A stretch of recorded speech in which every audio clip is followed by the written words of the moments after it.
Welcome back, design students. In this video, we're going to apply some materials to the eye, button, and threads, and to the mouth. So let's switch to object mode and select the button. I'd like to apply a different material to the button and the threads, so I have combined this mesh. So what I'm going to do is switch to face mode and double click on the button, and that will just apply the material to the button. I'm still in the UV editor workspace, so I'm going to switch back to Maya Classic, and then I'm going to right click and assign a new material, and I'm going to make this an Arnold material, standard surface, and I'm going to make the color kind of black, not totally black, and I'm going to leave the roughness where it is.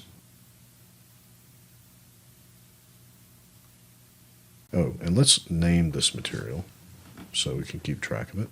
And then for the threads, we switch to face mode, double click on one thread, hold down shift, double click on the other thread, right click, and assign a new material for the threads. Switch to Arnold, standard surface shader, and this one, we can make the threads whatever color we want. I think I might make them kind of a pink color. And for this material, I think I want to make the roughness not quite as shiny as the button. So we're going to add more roughness. And then before we do the next thing, let's name this one thread. And then for the other thread objects, switch to object mode, click the other threads, right click, and assign an existing material. And because we've named them, we can just assign the thread material. For the mouth, we can assign a new material, and we can switch to Arnold standard surface, and we can make this whatever color we want as well. I'm going to make this a little redder, and I think I'm going to leave that kind of shiny. Now we really can't see much about these materials right now because then they look kind of dark. That's because we are not using Arnold lighting or the Arnold renderer in our view. So to set up our lighting, we need to go to the Arnold menu in the main menu and select the Sky Dome light. And then we need to turn on the Arnold renderer in the viewport and push the play button. And this is much more true to what our materials look like. The bunny material is very shiny, so I'm going to select my bunny and delete the history again.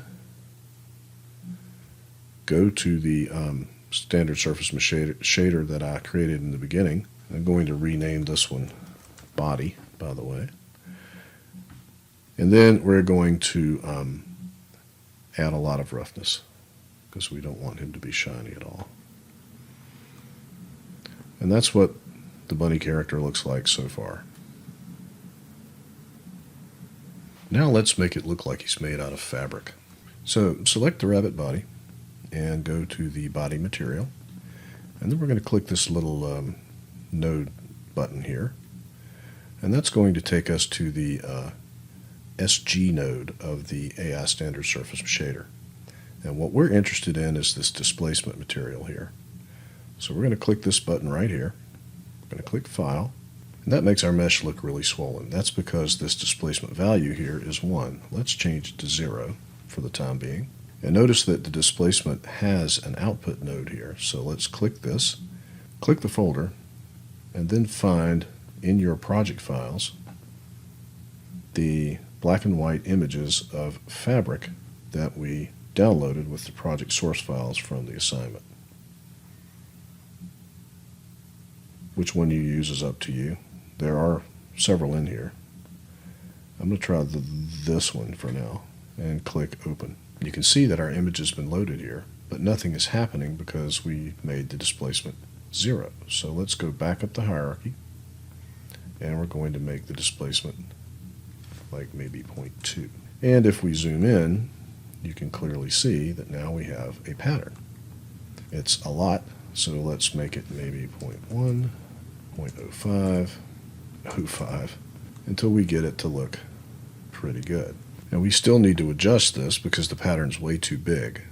So we're going to go back to the displacement node here and click this so we can get to the file node, and we need to click this place texture node here at the top here, and this will allow us to tile the texture here and also rotate it if we need to.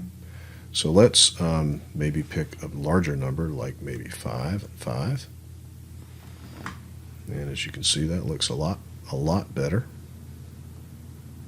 Might even try 8 and 8, even better, and maybe 10 and 10, even better. You can also rotate the direction of the fabric here if you need to, and you can do that by clicking right here. You can just click 90 degrees, and that will make the grain of the fabric texture go horizontally.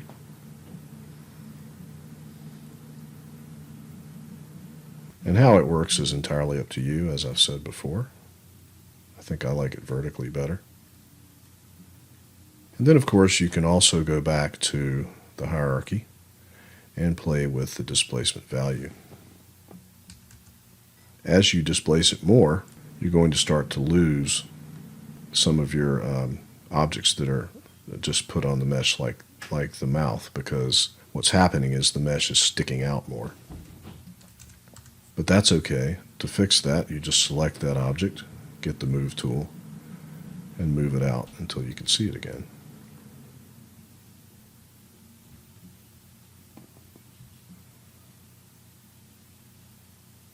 So that's how we add a displacement map and fabric texture to our stuffed animal character. And I think in the next video, we are going to add some fur. And then in the final video, we're going to create some better lighting. And I'll see you then.